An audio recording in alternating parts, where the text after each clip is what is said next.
Good afternoon, and welcome to Southern Santa Piper. I'm your host, Kenny, and today it is time for the Saturday Savinelli.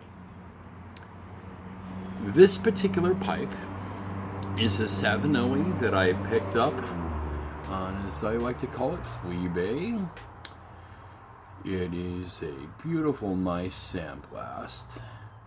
It's the Punto Oro. Tell from this little gold dot. And I got a really exceptionally good buy on this pipe. Mine is a state pipe. Needed quite a bit of work. Top of the rim was totally charred and blackened. Pipe was in pretty rough shape. I cleaned it up with some Murphy's oil soap. Cleaned the inside of the bowl, the outside of the bowl. The stem was totally green. There's still some teeth chatter on here, and I need a little bit more work.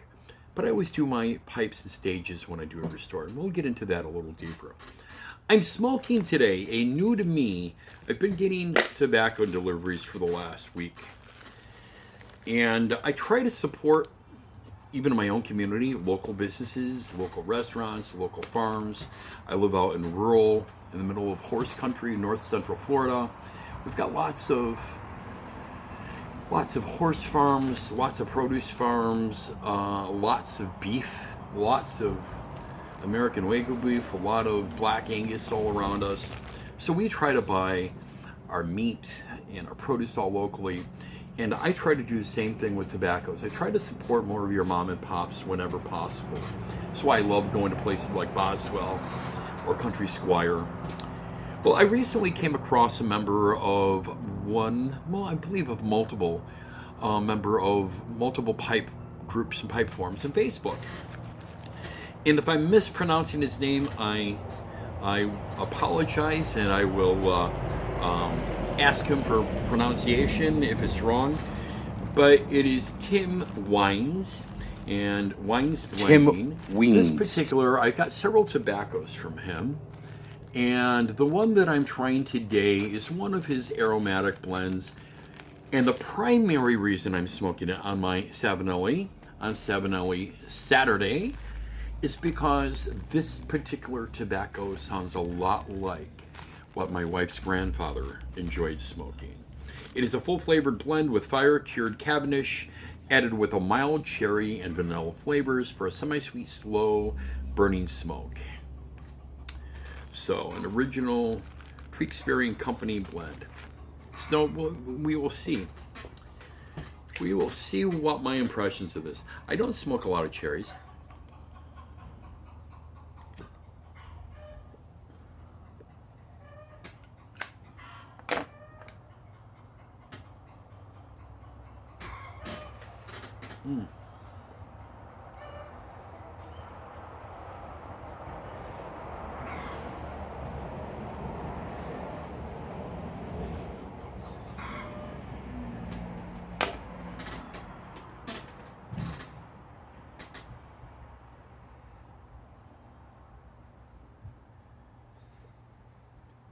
A lot of flavor.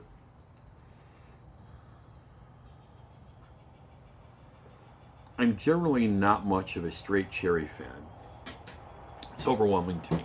I've never, as a child and even as an adult, I don't like cherry flavored cough medicines or any of that. I find them kind of nasty. I don't like a lot of cherry things unless they are fresh cherry. Fresh, like Bing cherries. We used to get some beautiful ones when I lived in Illinois from Michigan that were absolutely wonderful. I had two wonderful next door neighbors, and when they would go to Michigan, they would always bring me back these beautiful cherries, some of the best I've ever seen. We get some pretty good cherries down here in Florida, but not quite as good as the ones that came from Michigan.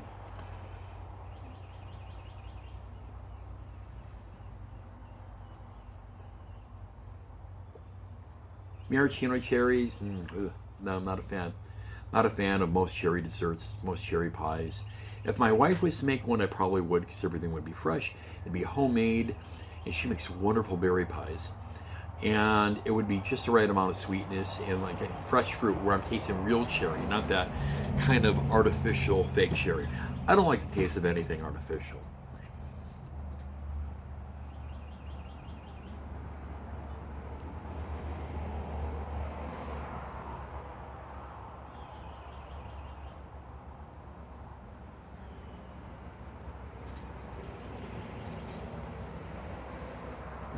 For an aromatic, I definitely like this blend.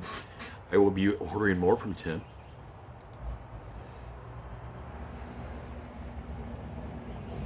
I'm going to be extremely honest with you. With the name of this, Hobbit Swede, I blend my own tobacco I call Hobbit Swede, which has very similar ingredients. It is cherry and vanilla. And it is basically Wein 1Q that I mix with BCA. I always mix Wein 1Q and Wein BCA, 50-50.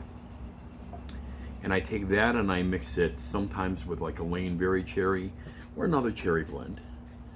And let them marry 2-3 months and then smoke it.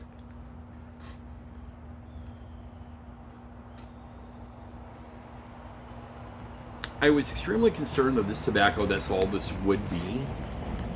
And maybe my tastes are a little off today.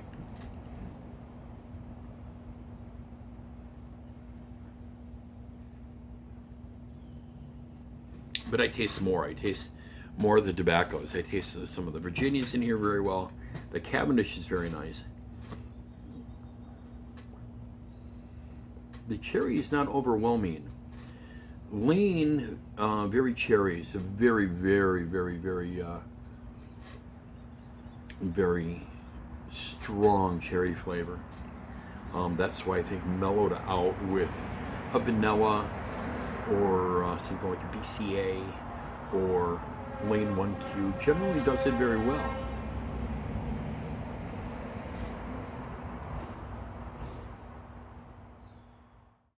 Back to this tobacco. I was concerned with this tobacco that it would be good, but nothing more than what I could blend. My taste buds is telling me differently.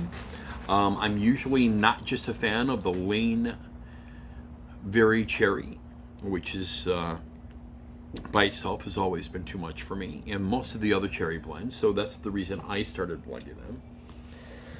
I also remember quite a bit when I was growing up and as a teenager and as a young adult in my early 20s, seeing quite a few blends in my local pipe stores that I'm confident was nothing more than 1Q or vanilla, black Cavendish, etc., mixed with a cherry to give a very similar.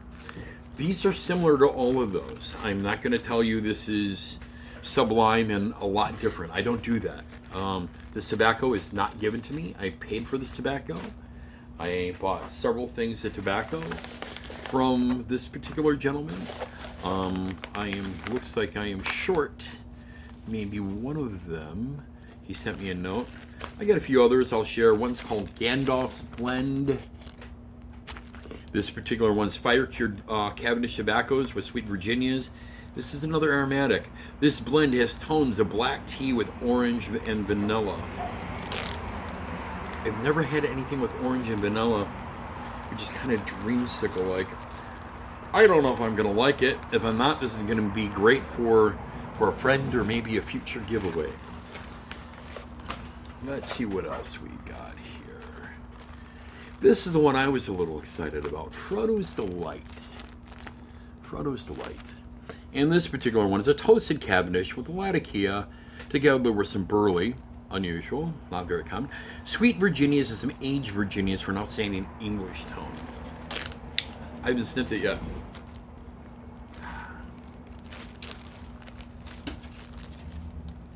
It's nice. It is not a lat bomb from the smell.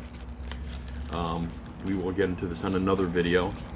But it's a very, very nice. I will give this its own video as I will the rest of these tobaccos. But it being Saturday Savinelli or Savinelli Saturday, let's talk about this pipe a little bit. I don't own a lot of Savinellis. I don't own a lot of Petersons. I have a variety of pipes. Savinellis, I would have to give you all an exact count, but off the top of my head, I would say 4 or 5-ish, maybe. When I've tried buying Savinellis in the past with filters, I did not like the way that the draw was out there. For me, pipe smoking is all about the airflow, and I would probably argue to I'm blue in the face with any of y'all about airflow. A pipe has to be properly drilled. A pipe has to have its air hole or vent in the proper place. And it's got to have good air movement through the bowl. I also don't like a very tight draw. I've been smoking a pipe long enough where I can pack a pipe without even thinking about it. It's second nature. If I have to unpack a pipe and repack a pipe, I'm generally not a big fan of it. I'm not a big fan if I'm getting air draw that I'm not happy with. I'm not happy with the air draw on this, and this is not a cheap pipe if you were to buy it new. Now, can I say this for all Savinellis? No, I can't. But I can tell you that every one of my Savinellis that I have, and I don't own anything under a Punto Oro, does not have the same kind of airflow as some of my pipes that cost a lot less. I'm going to mention it again because they're my favorite pipes, but it's the standard by which I measure my pipes by, and that's merchant service. I'll take my merchant service over this any day. This is a beautiful blast. And for you guys who have Savinellis, God bless you. I hope you have great smokes with them, but I really don't. I'm fighting and struggling with a pipe like this. I have to pull hard. I shouldn't have to pull hard on a pipe. This is ribbon cut tobacco. This is not anything esoteric, anything that is I've never prepared before. Ribbon tobacco is the most common tobacco, but yet I struggle having to smoke, and it's not the tobacco. I guarantee if I was to load this in another bowl, it's going to be fine. Moisture content on this is a little bit wet, but the wet isn't going to affect the drop. I'm kind of moving this around a little bit, see if I can get a little bit better.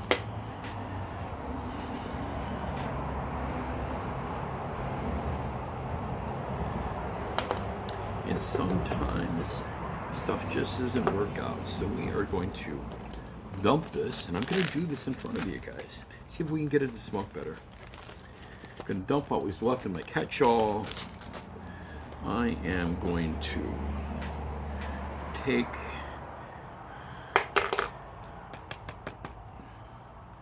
this and dump it. I tamped it all out. I am clear now, so you all can see I am clear.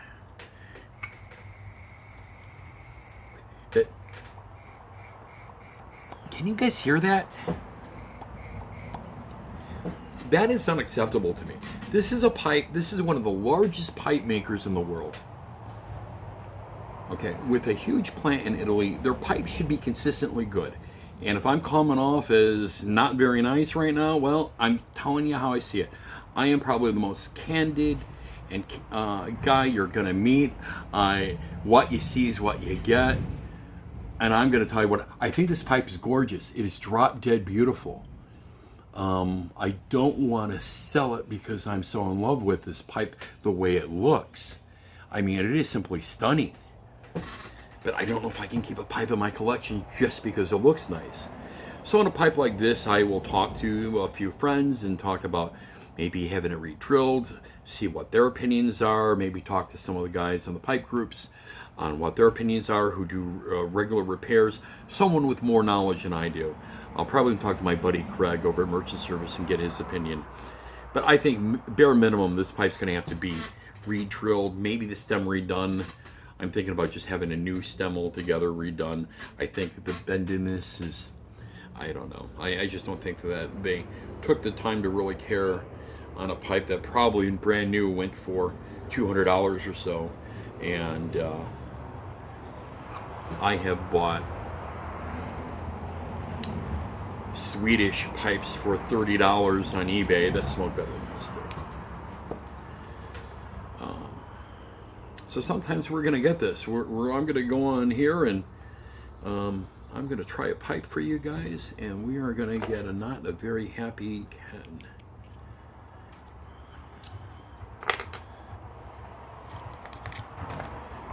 Let's see if we can get this any better. How I pack a pipe. Because you're probably saying, well, how do you pack a pipe? A few different methods. One method is the roll method. I put tobacco in my hands and I roll. The other is the drop method. I also use, depending upon the blend, I use the codger method, where I basically will dip into a bag, and I'm going to reuse my other tobacco. I'm just showing this for an example. So I'll dip into a bag, and I will lightly press. And then I will dip into a bag, put up, and lightly press. I will check. See how it is. Lightly press, fill again, and then go from there. Let's get that out. That's if I'm doing the codger method. My roll method. I put my tobacco in my hand this way. I take the bowl and I roll and I roll, and you can see how it's eating up that tobacco, and then it's going in the bowl. And I roll, and I just keep rolling, and I pick up a little bit of time until I've got the majority of that tobacco inside of the pipe. Sort of like that. Then I give it a little push with my finger. I don't use a tool at this point. I want to feel it. I want to feel how spongy it feels. I check airflow, and I repeat that process till my pipe is filled. Now, some of my methods are going to depend upon what type of tobacco, whether it's a flake cut, whether it's like a ready rub type cut, square cut, ribbon cut, kind of a shag cut, a coarse cut. I really like kind of those coarse cuts. Northwoods is one of my favorite cuts in a tobacco. Throgmorton, good cut in a tobacco.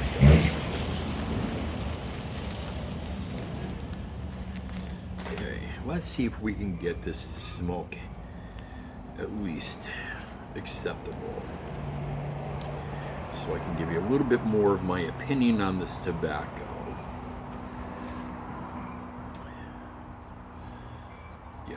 This pipe, I always, when I get a pipe that needs some bit of being refurbished, I do it in stages. I know some guys do it all at once. I do it in stages. I call my first stage stage one, but let me get this lit.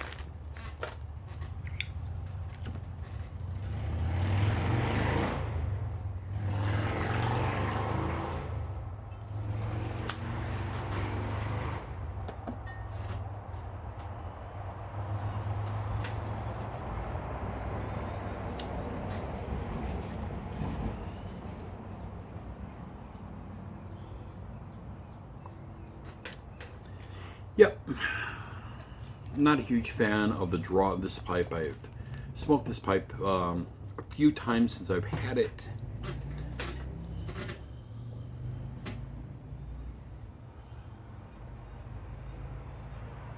Not the worst pipe I've had as far as draw, but I've got Dr. Grabos that I've paid like $20 for that smoke better than this pipe. Do not let price of a pipe be your determination on the quality of the briar, the quality of the build, or the quality of the pipe. Is hogwash. There are some very expensive pipes that are made of superb briar, superb craftsmanship, but that's a totally different thing. I'm talking production pipes. This production pipes, I have a hard time wrapping my mind around what this would cost new and to smoke in this way.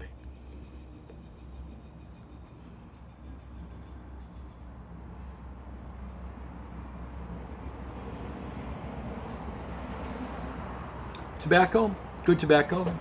Thank you, Tim. Good stuff. I definitely buy this particular tobacco again. I will be honest, it's a little bit on the pricey side. Pricier than I typically pay for tobacco. So I was like, is it really worth it? Well, I will say this. I think it's always a great idea to support local guys.